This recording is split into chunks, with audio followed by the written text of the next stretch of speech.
Muy buenas tardes, empezamos este nuevo día, nuevas voces. Me acompañan, por un lado, el experto electoral, como dijo hoy día la tercera, Eduardo Cretón. ¿Cómo estamos, Eduardo? Bien, bien. La verdad es que le pido perdón a todos los expertos electorales.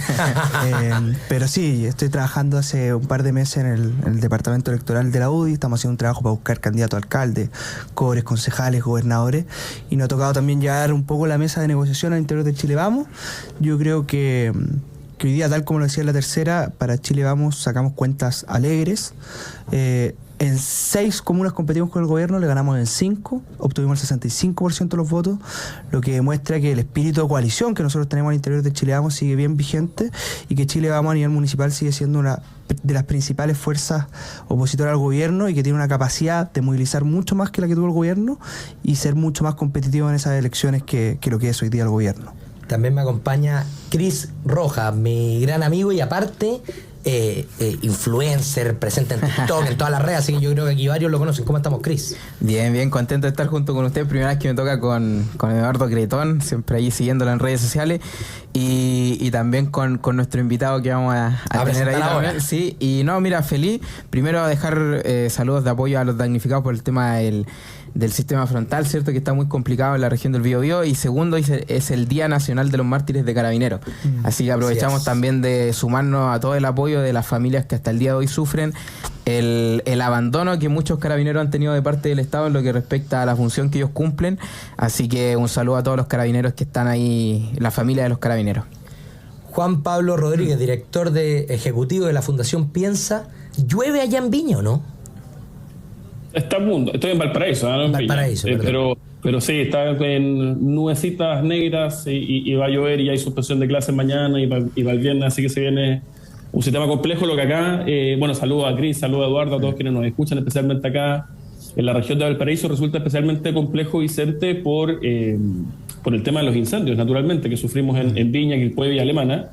La pésima reacción tanto del gobierno nacional como del gobierno municipal, que hoy día tiene a las personas viviendo o en soluciones de emergencia completamente indignas o en carpa, y el gobierno una vez más ha incumplido su promesa de que en la medida que se acercara el invierno y más las condiciones de tiempo, todos los afectados por los incendios iban a tener un lugar digno en el cual guarecerse. Bueno, una vez más el gobierno no ha cumplido y esperemos que este sistema afecte lo menos posible a quienes ya han venido sufriendo estos meses en demasía. Oye, vamos a partir. Bueno, primero veo ahí en las pantallas a la gente de Concepción y de la región del Biobío bien complicada, así que un gran abrazo para allá. Nosotros tenemos hartas personas que participan aquí en Nuevas Voces, la Paz Charpentier, James Argo, que son de allá, así que un abrazo apretado a ellos y a su gente. Les quiero comentar, yo hoy día en la mañana estuve en Santiago, algunos saben que allá trabajando constantemente. Y me topo con una imagen lamentable. El Liceo Barros Borgoño tomado por delincuentes, con palos, piedrazos a carabineros. Unas imágenes que, dan la idea de el octubrismo vuelto, el mismo que vimos en el 2019, vuelto ahora a la imagen.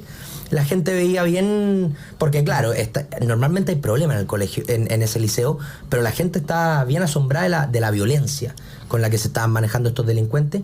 Y ahí hay dos cosas que yo les quería comentar y le abro la conversación, porque la educación es un tema que siempre tratamos de tocar aquí en el programa. Primero, la imposibilidad o la inacción que hoy día hay de parte de las autoridades de echar a los delincuentes que se toman los colegios y que actúan violentamente. Literalmente ellos, unos pocos violentos, vienen a quitarle las clases y el derecho a la educación a muchos. Y un segundo punto, que hoy día el ministro de Educación está de gira de estudio allá en Europa, pasándolo bien el señor Cataldo, y parece que esto no ya es parte de esta nueva normalidad, de la estabilización que logró el gobierno, ¿no, Eduardo? 250 alumnos además se quedaron sin cupo en la educación escolar este año. Recordemos que era 800, el gobierno logró hacer algo, pero quedaron 250 fuera, es dramático. Pero acá tenemos un problema serio porque desde hace muchos años, yo te diría desde el 2006 con la movilización pingüina. ¿Te acuerdas? Y todo esto de hecho partió por las lluvias Lota en el liceo acuático. Desde ahí en adelante uno podría decir el movimiento estudiantil que después explota en 2011 y que después llega La Moneda, que está hoy día todos sentados. Por eso a uno le llama profundamente la atención no era la fecha en la universidad, en la Federación de la Universidad de Chile con suerte llegan al quórum. Bueno, porque el movimiento estudiantil fue captado por el gobierno y hoy día muchos de esos dirigentes están sentados en La Moneda o en los ministerios. Pero hay una herencia que le dejó el Frente Amplio al mundo estudiantil que tiene que ver con una cultura de la toma. Con una cultura de que la forma de exigir tus derechos, que muchas veces son legítimos, lo hacen a través de la violencia de la toma, impidiéndole a sus compañeros también estudiar. Y esa cultura está muy arriesgada, lamentablemente, en nuestra sociedad, y la autoridad, todas las autoridades, han sido muy complacientes con esto. Recordemos cuánto le costó a la ministra Marcela Cubillo, que le mando un gran saludo, el tema de aula segura, cuánto lo vilipendiaron.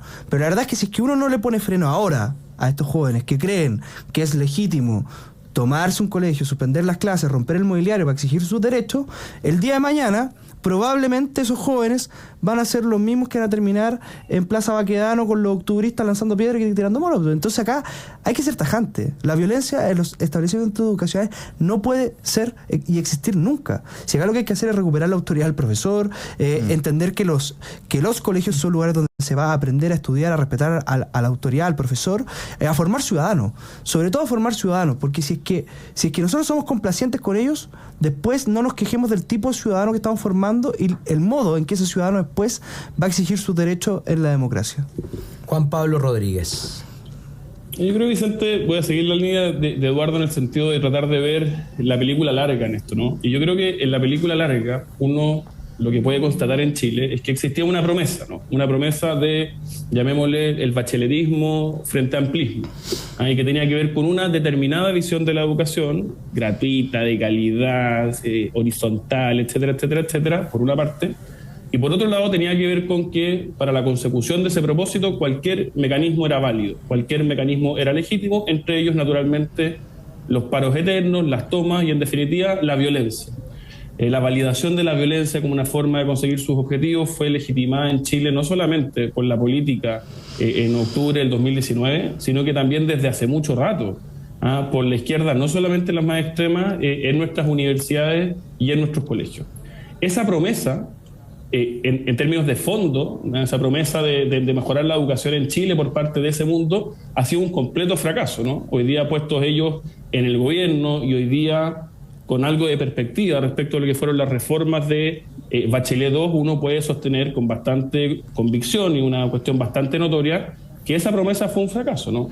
La lógica de eliminar el mérito, la lógica de desproteger la educación primaria en favor de políticas poco focalizadas a nivel de educación universitaria ha sido un fracaso y tiene hoy día a la educación chilena, lamentablemente, en vez de estar avanzando, retrocediendo.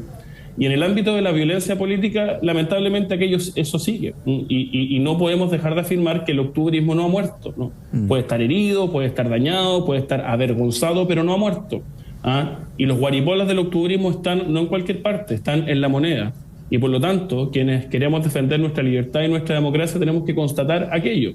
Y tenemos que tener la convicción que así como hoy día hay hechos de violencia política en determinados colegios y universidades, cuando el actual gobierno vuelva a ser oposición, van a volver a ser aliados públicos de aquellos mundos y por lo tanto creo yo que el llamado es a no cejar en el esfuerzo de erradicar la violencia política como una forma de conseguir cosas y especialmente en nuestras universidades y colegios porque aquello ha significado una permanente y consistente destrucción de la calidad de la educación en Chile. Cris Rojas. Mira, yo concuerdo con los análisis que se hacen de manera profunda de por qué ocurren la necesidad de los problemas que se discuten. Sin embargo, en el tema de la violencia política yo creo que es tremendamente necesario ir a aquellos que de manera constante avalaron y siguen avalando la violencia. Yo concuerdo también con lo que decía justamente Juan Pablo, en el sentido de que el octubrismo no ha muerto, sino que ellos están silenciados. Muchos de ellos hoy omiten dar cierta,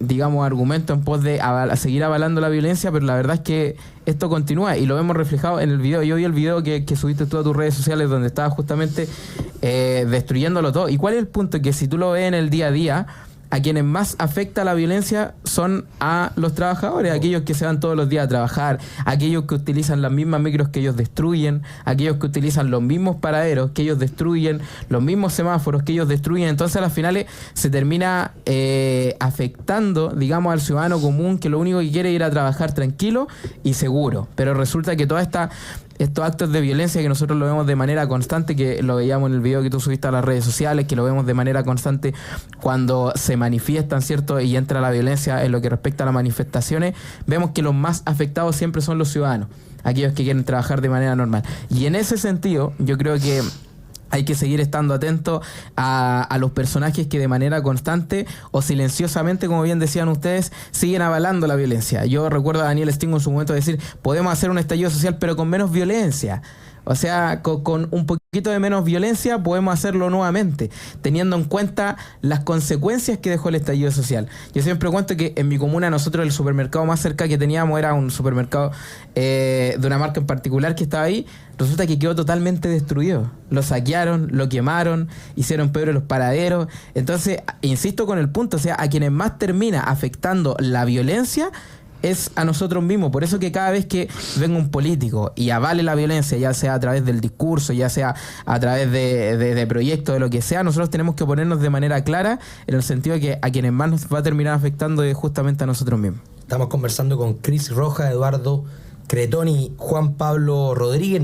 Mucha gente comentándonos aquí en el YouTube, Rodrigo. En el chat. En el chat claro, aquí de las redes sociales. Yo no cacho mucho de esto. Nos escribe Nemesio Melo, auditor de siempre de aquí de Nuevas Voces, Silvia, Rodrigo, Andrea, Braulio, un gran abrazo a todos ellos y recordarles que siempre pongan like porque así podemos llegar a más personas día a día y poder hablar de estos temas, que haya gente que le interesa y que es muy bueno que se difunda. No, y nos quedan poquitos minutos de este primer bloque, pero te quería comentar, Eduardo, el gobierno está de gira, ¿no? Está fuera del país y José Antonio Kast se cruzó y ahora le responde el ministro Cordero y le dice: oye, usted está haciendo esa crítica desinformado porque usted no tiene experiencia gobernando. ¿Qué opinas tú de esta polémica? A ver, yo creo que lo primero, la gran polémica del gobierno es que se va de gira a Europa. Y ahora lo que vemos es un gobierno que en el fondo está de gira diciendo que la apertura de Chile al mundo es lo más importante, los tratados de libre comercio, defendiéndolo cuando la mitad de su gente estaba en contra del TTPO, se veía, y el gran problema de los tratados internacionales. Recordemos uno de los primeros subsecretarios que tuvieron de Relaciones Internacionales era un acérrimo Ahumada, que era un acérrimo defensor de la idea de que Chile no tenía que seguir firmando tratados de libre comercio. Entonces, acá uno ve nuevamente las volteretas. Pero la polémica con respecto a José Antonio Kast tiene que ver con las elecciones del Parlamento Europeo, ¿cierto? Donde le fue muy bien a la derecha, a la centro-derecha, arrasaron. Y bueno, esto despierta en la izquierda un cierto fantasma y comienza a acusar a todo el mundo de ultra y de que no tiene la experiencia porque no han gobernado. Mire, Gabriel Boric nos demostró a ciencia cierta que no tenía la experiencia para gobernar. No solamente que no había gobernado el Frente Amplio, sino que gobernando lo han hecho muy mal. Y acá es donde yo creo que es muy importante que la oposición completa, porque Elin Matei también ha salido al paso. Hemos visto un Rodolfo Carter que está anunciando su campaña presidencial por todas partes. Pero yo creo que lo más importante es que la oposición comprenda de que hoy día, para sacar a este gobierno que se da tantas volteretas, no solamente en materia internacional, en seguridad, en todos los temas prácticamente, urge la construcción de un gran pacto, de una gran coalición que sea capaz de enfrentar al gobierno y a la izquierda, porque muchos de nuestros sectores están muy cómodos y dicen tranquilos, si el próximo gobierno va a ser de Kast, o va a ser de Matei, o va a ser de Carter, o va a ser del que sea, pero va a ser de derecha. Yo creo que acá no hay ninguna carrera corrida. Y es más, a mí que me toca verlo mucho en el mundo municipal, creo que la dispersión o las peleas muchas veces fratricidas al interior de nosotros mismos nos pueden llevar a cometer profundos errores. Por eso yo creo que la elección municipal de final de año tiene mucho más que ver con la capacidad de toda la oposición de poder coordinarnos más que con qué partido saca un concejal más o un concejal menos. Esta no es una medición de fuerza entre nosotros. Esto tiene que ver con nuestra capacidad de poder construir un proyecto político amplio que sea capaz de derrotar al Frente Amplio, para que así el próximo presidente que vaya a Alemania, sea Evelyn Matthei y sea José Antonio Kast, vaya con un discurso claro y diga, ¿sabes qué? Acá están los que siempre hemos creído que los tratados de libre comercio nos hacen bien como país, los que siempre hemos creído en que el crecimiento económico es importante, los que siempre hemos creído que la seguridad debe ser la urgencia principal de un gobierno. Y yo creo que así hay 3, 4 cosas que a toda la oposición nos aunan, y yo creo que son esas en las que debiésemos trabajar más que en quién es el candidato, cuál es la pelea, qué partido es más grande que el otro, porque lo que espera la gente es que el pésimo gobierno del Frente Amplio termine lo antes posible. Estamos con Eduardo Cretón, Cris Rojas y Juan Pablo Rodríguez. Espérennos un minuto y ya volvemos en el segundo bloque de Nuevas Voces. Estamos de vuelta en Nuevas Voces. Me acompañan Eduardo Cretón, Cris Rojas, Juan Pablo Rodríguez. Acuérdense siempre de ponerle like ahí en el YouTube para poder llegar a más gente. Juan Pablo, te dejo con el mismo tema que estábamos comentando antes del corte. Crítica de primero Kast, después Cordero responde y le dice que esto es por inexperiencia porque no ha gobernado. Que quiero enfatizar, el ministro de Boric dice que es por inexperiencia.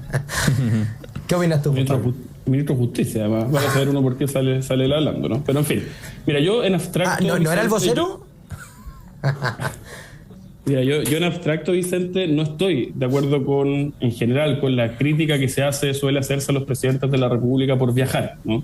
Los presidentes de la República no son solamente jefes de gobierno, son jefes de Estado. En tanto, jefes de Estado tienen la obligación constitucional de dirigir las relaciones internacionales de Chile, y por lo tanto está evidentemente dentro de su labor. Y en ese sentido yo, por ejemplo, nunca suscribía la crítica que se hacía a Eduardo Frei por viajar mucho. Hay que ver sus políticas de apertura al comercio exterior. No estuve de acuerdo con la crítica que se hizo en su minuto al presidente Boric por ir a la Antártica en un momento de política interna álgida. La política antártica es muy relevante para Chile. Salió el alcalde de Punta Arenas, Juan Pablo, ayer hablando de ese tema, de que había que volver a antartizar el país porque hay mucho interés en juego. Estoy muy de acuerdo con eso. Creo que en eso también la presidencia de Milei se ha mostrado muy activa y por lo tanto creo que es parte del rol del presidente Boric defender las pretensiones antárticas chilenas, y en ese sentido hacer presencia es algo relevante. Y tampoco estoy de acuerdo con a priori ridiculizar o tratar de ridiculizar el hecho que hoy día el presidente Boric esté en una gira en el extranjero. Dicho aquello, otra cosa muy distinta es hacerlo pésimo, ¿no? Es hacerlo pésimo en el manejo de las relaciones internacionales, que es lo que ha hecho el presidente Boric, importando a Chile el conflicto árabe-israelí, dejándonos en vergüenza permanentemente con la narcodictadura venezolana, quedando de los más lesos del barrio y ninguneándonos cada vez que se puede, dejándonos en ridículo también en diversos momentos con Argentina, probablemente quizá el socio principal en materia de relaciones internacionales, y hoy día en Europa, más que el hecho de estar en Europa, que a mí me parece que es legítimo, sano y además necesario incluso, me parece que lo que dice, lo que habla, ese es el error, ¿no? Y utilizar esta instancia, por ejemplo, para atacar a un líder de la oposición interna, José Antonio Kast, tratándolo de ultraderechista y cuántos adjetivos se le ocurran, me parece que es completamente impropio, quita el foco de la gira y la instrumentaliza, ¿no? Y además de utilizando el mote, y con esto termino, de ultraderecha, ¿no? El ultraderechista José Antonio Kast para subirse a la olita de las elecciones del Parlamento Europeo. José Antonio Kast no es de ultraderecha. ¿Qué es ser de ultraderecha hoy día en Chile? ¿Qué es? Defender el orden público, defender la importancia de volver a crecer, defender la importancia de la separación de poderes. La verdad que sus propuestas son propuestas de derecha, naturalmente, pero ¿por qué calificarlas de ultra? Ultra es el gobierno que tenemos.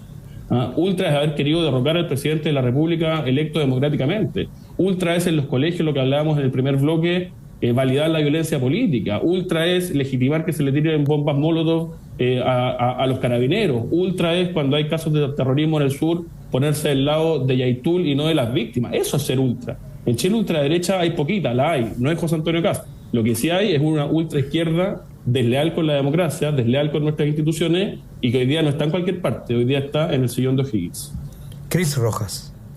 Oye, clarísimo lo que ustedes han ido diciendo. Yo creo que es increíble que Cordero hable de falta de experiencia de José Antonio Kast, sabiendo que Cordero está hablando siendo parte de uno de los gobiernos por lo menos con la menos experiencia en lo que respecta a los gobiernos que ya han estado en Chile. Y también tiene que ver con el tema de los resultados que se generan en los viajes internacionales, que era lo que ustedes decían. Los resultados en pos de generar algo positivo más que negativo. Y también este concepto que se está saliendo de manera constante del tema de la ultraderecha, de la extrema derecha, ¿cierto? Que ellos están, al parecer, yo los escucho en los discursos, más preocupados de la ultraderecha que de las reales preocupaciones que por lo menos se dicen estar en Chile. Y en ese sentido, también concuerdo con lo que establecían en lo que respecta a José Antonio Kast. José Antonio Kast es un político que quiso formar un movimiento, lo formó de manera democrática, quiso formar su propio partido político, lo formó de manera democrática, fue a elecciones, salió en un cargo de elección popular de manera democrática, ha sido candidato presidencial también de manera democrática y respetando la democracia absolutamente. O sea, considerar que José Antonio Kast y seguir con este discurso de que es un extremo o de que es antidemócrata o de que es de parte de la ultraderecha, yo creo que es seguir con un discurso que por lo menos hace mucho tiempo que ya no aprendió. La gente ya se está dando cuenta de quiénes realmente son, en base a lo que establecía también Juan Pablo, los ultra o los extremos. ¿Quiénes realmente no han respetado la democracia en este país? ¿Quiénes han querido derrocar a un presidente democráticamente electo? ¿Quiénes han avalado la violencia de manera constante, como de hecho lo ha hecho el Frente Amplio, lo ha hecho el Partido Comunista? ¿Quiénes no han sido capaces de esperar por lo menos una sentencia en lo que respecta a Carabineros, que lo han condenado antes de una sentencia de violadores de derechos humanos, de violadores sistemáticos de derechos humanos? Yo recuerdo a Diego Báñez diciendo Carabineros es un violador en tu camino, a Camila Vallejo diciendo que eran abusadores, ¿cierto? Entonces, cuando nosotros vemos que quiénes realmente son los extremos en nuestro país, nos damos cuenta que sí existe un sector político que es extremo, de que sí existe un sector político que es ultra, pero no es precisamente José Antonio Kast, sino que son los mismos que ahora hablan de falta de experiencia, los mismos que ahora hablan de la ultraderecha cuando los realmente extremos y que hablan mucho de democracia pero no la aplican en lo que respecta a los actos, son justamente las coaliciones de gobierno. Y acá yo quiero hacer un comentario. Yo soy, y ustedes bien saben, incluso se me quedó la chapita del como están en Santiago, estaba con la chapa. Y ustedes saben que yo soy militante republicano, pero saquemos a José Antonio Kast de esta imagen. A mí me interesa la polémica que quizás es previa a esta, ¿no? De las críticas que hace Boric cuando estaba con el canciller alemán, que algo comentamos ayer, al avance de esta comilla ultraderecha en Europa. Y abramos el debate sobre cuáles son esos parámetros que pone la izquierda, porque tilda de ultra cualquiera, pero parece que lo que le falta a la ultraderecha europea para tener este sello demócrata que da a la izquierda es tener relaciones con Cuba, es tener relaciones con la narcodictadura venezolana, es haber tratado de tomarse el poder acá en Chile, es validar, por ejemplo, pasarse por cualquier lado las sentencias judiciales y decir que cuando se trata de un militante o de una persona de izquierda, cuando se va preso o tiene problemas con la justicia, es un preso político. O sea, ¿qué le falta a esta ultraderecha para ser demócrata según la izquierda? Y te doy la palabra a ti, Juan Pablo, porque me gustó mucho ese punto que tú dabas, ¿no? Antes que iba a lo mismo, sobre ese concepto ultra. Sí. Mira, ¿qué diría acá? Hay que comprender acá de quién estamos hablando, ¿no? Hoy día en Chile, en el mundo, la izquierda progresista, woke, llámele uno como quiera, tiene muchos defectos, poquitas virtudes, muchos defectos. Y uno de los defectos principales, a mi juicio, tiene que ver con que permanentemente moraliza el debate. Y no lo moraliza por razones estratégicas, lo moraliza porque lo creen. Porque creen que el que tienen al frente no es un adversario político que tiene una visión de justicia distinta a la de ellos, sino que creen que es una mala persona. Tiene una visión maniquea de la vida y de la política, ¿no? Y creen que ellos son los que tienen buenos intereses, caídos del cielo, ¿no? Angelicales. Y estándares morales superiores. Claro, de intereses superiores, qué sé yo. Y nosotros tenemos intereses espurios, ¿no? A nosotros no nos mueve que la gente tenga mejor calidad de vida. Lo que nos mueve a nosotros es, qué sé yo, defender los intereses empresariales, dirán ellos. Entonces, ellos tienen intereses buenos, nosotros intereses malos. Ellos avanzan en justicia, ¿no? Ellos, todo lo que proponen es progresar, no retrocedemos un centímetro. Ellos avanzan para lograr la justicia social. ¿Y qué hace la derecha entonces? A juicio de ellos, somos un dique de contención, ¿no? Estamos, como diría Roger Scruton, condenados a defender un orden social destinado al fracaso. Y esa visión maniquea, moralizante, y que a uno lo ven como el enemigo, bueno, ilumina naturalmente las categorías conceptuales tramposas que ellos suelen utilizar. Entre ellas, la de catalogar a quien tiene un pensamiento de derecha, normal, con una visión de justicia, pero plenamente leal a la democracia, y sometiéndose a las reglas de la democracia liberal deliberativa, bueno, lo tachan de ultra.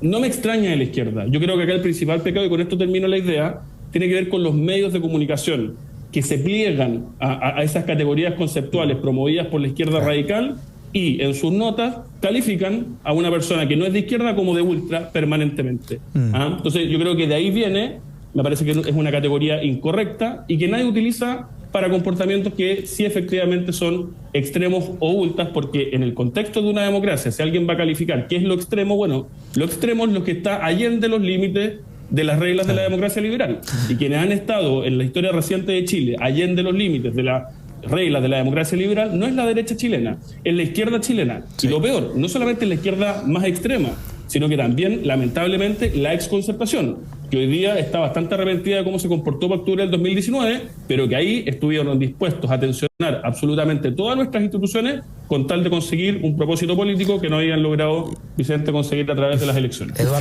Fíjate en algo, Juan Pablo, que además esta idea de moralizar el debate y decir que unos son democráticos y los otros no, es muy propia de los 90, po. Ahí es donde a la izquierda le quedaba muy cómodo este traje de catalogar a algunos de autoritarios que no tenían compromiso con la democracia, pero hoy día estamos en el 2024 y eso evidentemente ha cambiado, y yo te diría que hoy día quienes han demostrado un mayor compromiso con la democracia liberal representativa han sido los sectores de la centro-derecha y la derecha. Yo creo que hay algo que les duele demasiado a la izquierda, que es que Gabriel Boric terminó despidiendo al presidente Piñera como uno de los grandes demócratas que ha tenido Chile en el último tiempo. Sí. Y esa es una herida que les va a costar mucho sanar, porque fue el presidente Piñera quien defendió la democracia cuando ellos querían derrocar a un presidente electo democráticamente.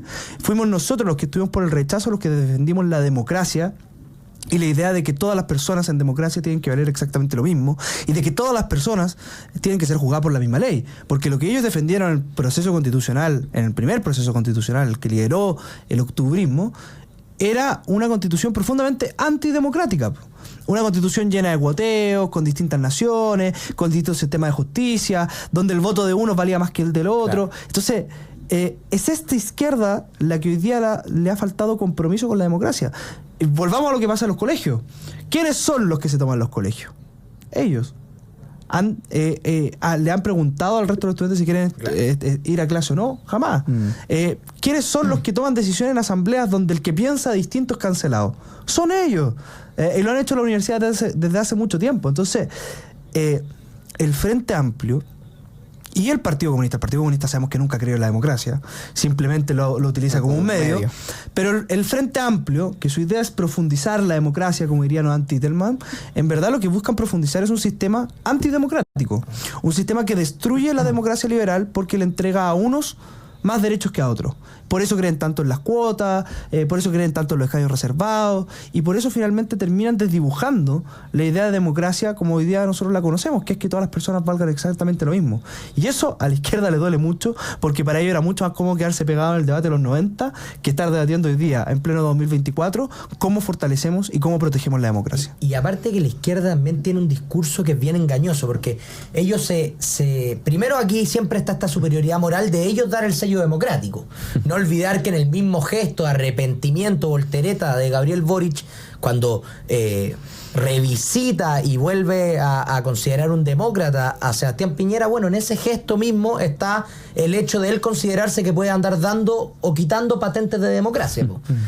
Pero también la izquierda se equivoca cuando cree que su asambleísmo es la democracia más profunda, cuando cree que este constituyente originario es la democracia más profunda, cuando es todo lo contrario. Ellos pueden tener más votaciones, pero tienen menos democracia, porque justamente en los derechos fundamentales en los que se funda la democracia liberal, ellos no lo respetan, y ellos incluso están dispuestos a que esos derechos por mayoría se vean violados por una votación circunstancial. Pongo el caso, cuando se votan los paros. El derecho a la educación se pierde a la hora que un paro gana.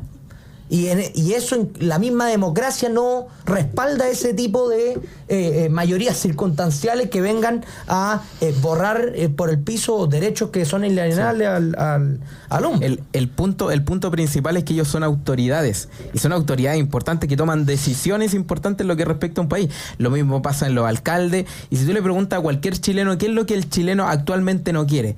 El chileno no quiere una alcaldesa que esté en un cartelito en el Festival de Viña en vez de establecer soluciones a las problemáticas. El chileno no quiere un alcalde que esté en prisión preventiva porque está siendo investigado por cohecho, por fraude al fisco, por administración desleal, por estafa. El chileno tampoco quiere un gobierno que esté preocupado más de la supuesta ultraderecha que de las reales preocupaciones que tienen todos los chilenos. El chileno tampoco quiere que se normalice la violencia, ¿cierto? Entonces, ante eso, nosotros tenemos que entender que en octubre se vienen elecciones, y después se vienen elecciones parlamentarias, se vienen elecciones presidenciales, y tenemos que elegir bien. O sea, si hay un mensaje que yo creo que por lo menos yo estoy tratando de trasladar de manera constante en redes sociales y en todos los lados en los que podemos estar, es decir, de manera clara, nunca más un político que avale la violencia como método de acción política. Nunca más un político que diga representar la democracia, pero en los actos son lo menos democrático que hay. Nunca más el Frente Amplio y nunca más el Partido Comunista, precisamente por lo mismo. Porque nosotros creemos que si hay un sector que ha ido en contra de la democracia, que ha avalado la violencia de manera constante, justamente es el Frente Amplio, representado también por el Partido Comunista. Y a ellos es a lo que por lo menos en las próximas elecciones deberíamos decirle no en lo que respecta a los cargos de elecciones que son las autoridades. Estamos conversando con Eduardo Cretón, Cris Rojas y Juan Pablo Rodríguez. Espérennos un minutito y ya entramos a este tercer y último bloque de Nuevas Voces. Estamos de vuelta en Nuevas Voces y agradecemos a quienes hacen posible este programa. Posgrado de la Universidad de San Sebastián cuenta con más de 100 programas en las diversas áreas del conocimiento. Más de 14.000 egresados han preferido sus magíster, diplomados, posttítulos y especialidades. Conoce más en posgrados.uss.cl. AFP Capital, queremos ser tu AFP. Con nuestra video atención podrás conectarte con un ejecutivo estés donde estés. Este invierno conectados y con energía. En Enel reforzamos nuestros canales de atención para entregarte un mejor servicio. Elige un mañana mejor. Conoce más en enel.cl. Compra el libro Aborto y Eutanasia, dilemas sobre el derecho a la vida. Un texto didáctico, un lenguaje sencillo, con respuestas brevísimas a varias de las preguntas más habituales que surgen en torno al aborto y a la eutanasia. Cómpralo hoy en www.tiendarespublica.cl. Análisis Político Económico 2024. Es el primer seminario organizado por Radio Agricultura, que contará con destacados conductores como Checho Irane, Gonzalo Miller, Carol Baum, Tomás Bengolea, Pancho Rego, José Francisco Lagos, Mara Cedini, Cris Portugal y Carla Rubilar, entre otros destacados panelistas. Martes 18 de junio, de 8 a 10 y media. De 8 a 10 y media en el Metropolitan, en ex Casa Piedra. Compra tu entrada a través de ticketmaster.cl y se parte de este importante seminario. Comentemos este último bloque. La encuesta Ipsos se llama, si no me equivoco, ¿no? Recuérdenme ustedes, sí, Chris, que dice que Chile tiene números bien graves, ¿no? Estamos en números negativos. En números negativos, Chile vuelve, esta es la noticia, Chile vuelve a ser el país más preocupado por crimen y violencia en el mundo. Cris, dramática la noticia, aparte de que se vincula con esta cuestión que hablábamos de lo ultra y de las verdaderas urgencias de los chilenos, ¿no? Sí, mira, yo creo que en Chile, si hay algo que no necesitan los chilenos, son encuestas para darnos cuenta que la mayor preocupación es la inseguridad, ¿cierto? Es la violencia, el crimen organizado, es el terrorismo en la Araucanía que se ha ampliado, ¿cierto? Bien lo sabe Cretón, que también conoce mucho en lo que respecta al sector. Entonces, si hay algo que efectivamente nos preocupa, y de hecho nosotros vemos todas las encuestas, siempre la primera es la delincuencia, ¿cierto? La inseguridad. El punto está en que en lo que respecta a reacciones sobre eso, quienes están reaccionando son los ciudadanos, porque hemos visto que efectivamente con esta reja antidelincuencia, ¿cierto?, que se están poniendo en las casas, con esto de que la gente está buscando efectivamente maneras en la cual poder defenderse del delincuente cuando busca entrar a su casa. Sin embargo, quienes no están reaccionando es justamente el Estado, en lo que respecta particularmente en el Ejecutivo, el gobierno, en donde ellos han alardeado mucho también con el tema de los 55 proyectos de seguridad, ¿cierto?, que independiente a cualquier cosa, son proyectos de seguridad que muchos de ellos fueron rechazados cuando ellos eran diputados, ¿cierto? Que nosotros lo hemos dicho muchas veces. Entonces, lo que busca, creo yo, el ciudadano es que quienes están en las autoridades se hagan cargo de la mayor problemática que hoy hay en Chile, y es la inseguridad. Nosotros lo hemos visto, o sea, tú de manera constante también que has estado en terreno, es cosa de caminar un poco Santiago Centro y encontrarnos con algo. La cantidad de homicidios que hay en Santiago Centro, ¿cierto? Lo hemos repetido en lo que respecta al terrorismo en la Araucanía, y esto viene hace mucho tiempo. Yo creo que seguir en esta idea de decir que esto viene de gobiernos anteriores, de que esto es de antes, de que el gobierno de Gabriel Boric no es el que, gracias a ello, es el que está ocurriendo esto va más allá, sino que un tema de decir, ahora ellos son quienes están gobernando y son ellos quienes se deberían hacer cargo, y por lo menos algo que no estamos viendo en lo que respecta a resultados sobre la inseguridad. Juan Pablo Rodríguez. El presidente Boric sale de gira, se va a Europa, y cuando puede referirse a diversos temas decide referirse a la derecha local, ¿no? Y habla de la ultraderecha y la acusa en definitiva de antidemocrática. De lo que debería estar preocupado el presidente Boric no es de la ultraderecha, es de la ultrapobreza, es de la ultramediocridad, es de la ultraviolencia que están sufriendo permanentemente chilenos, ya no solamente en los sectores más poblados, sino que a lo largo y ancho de todo el país y desde hace mucho rato. Y este gobierno ha sido relativamente astuto, si uno quiere, a nivel retórico, a nivel discursivo, a nivel de discurso. Que soy un perro contra la delincuencia, que me acuesto y me levanto pensando en cómo, con un lenguaje, digamos, completamente ajeno al que ha sido el de su tradición y lo que han venido empujando desde hace mucho rato. Pero esa capacidad retórica, muchas veces al filo de la puesta en escena teatral, digamos, no se condice en absolutamente nada con la realidad, con las acciones. Y mientras con la mano derecha está diciendo que es un perro contra la delincuencia, con la mano izquierda, por ejemplo, indultaba a una persona condenada por tratar de asesinar a un policía en San Antonio, ¿no? Y tantos otros casos de indultos o política nacional contra el crimen organizado, muy expuesta con bombos y platillos por la ministra Toa. Bueno, ¿cuáles son los resultados? ¿Cuáles son? Ninguno, lamentablemente. Entonces, este es un gobierno que, creo yo, no tiene ningún tipo de convicción necesaria para enfrentar la gravedad de la crisis que tenemos en materia de crimen organizado. Solamente se queda, muy lamentablemente, en las palabras, y a la hora de votar para proyectos de ley que mejoren la situación, eso se logra con los votos de la derecha y con los votos en contra del oficialismo y la izquierda, cuestión que es bastante más coherente que lo que hace el propio gobierno, porque estoy seguro diferencias ideológicas, como bien dijo Pepe Out, entre Gonzalo Winter y el presidente Boric, no existe ninguna. Eduardo Cretón. A ver, yo creo que la delincuencia en nuestro país hace rato que está siendo sobrepasada por dos cosas. Primero, por la grave crisis migratoria. O sea, yo creo que todos los delitos violentos que nosotros vemos tienen que ver con que a Chile han llegado grupos de terroristas, de delincuentes, de organizaciones criminales a las que no estábamos acostumbrados, y que son los que han importado estos delitos desde afuera. Eso tiene mucho que ver, la gran mayoría de estos grupos sabemos de dónde vienen, que es de Venezuela, y que le están robando los barrios a los chilenos, y los chilenos son los ciudadanos comunes y corrientes los que hoy día están tras las rejas. Los delincuentes andan sueltos como Pedro por su casa. Y lo segundo, o sea, lo primero, que yo creo que ahí tenemos un problema migratorio fuerte, tenemos que recuperar el control de la frontera, tenemos que cerrar la frontera, tenemos que romper relaciones diplomáticas con Venezuela, y tenemos que volver a tomar el control de la frontera en nuestro país para que no sigan ingresando estos grupos. Ahora, acto seguido, ¿qué hacemos con los que están adentro? Bueno, con los que están adentro, yo creo que hay un problema que es mayor, que tiene que ver con que el delincuente hace rato que le perdió el miedo a la sanción. Cuando estudias derecho penal te dicen hay varias formas de la sanción. Yo creo que una de las más importantes es que el delincuente le tenga respeto a la autoridad y le tenga miedo a la sanción. Y en Chile eso es lo que no pasa, porque tenemos un sistema judicial que es completamente garantista, y lo que uno ve, y de lo que está aburrido la gente, es que ve que hay delincuentes que pasan un día detenidos y al otro día ya están fuera. De hecho, el otro día la alcaldesa Matei tuvo una polémica ahí porque un delincuente se reía y decía, bueno, si mañana voy a estar libre, da lo mismo, ustedes los inspectores de seguridad me toman, pero van a tener un día en el calabozo y el otro día va a estar de nuevo afuera delinquiendo. O sea, no hay miedo, no hay respeto a la autoridad. Y yo creo que ahí es donde hay que hacer un trabajo bien fuerte, no solamente en aumentar las penas, sino que también en la eficiencia de la policía y de la fiscalía.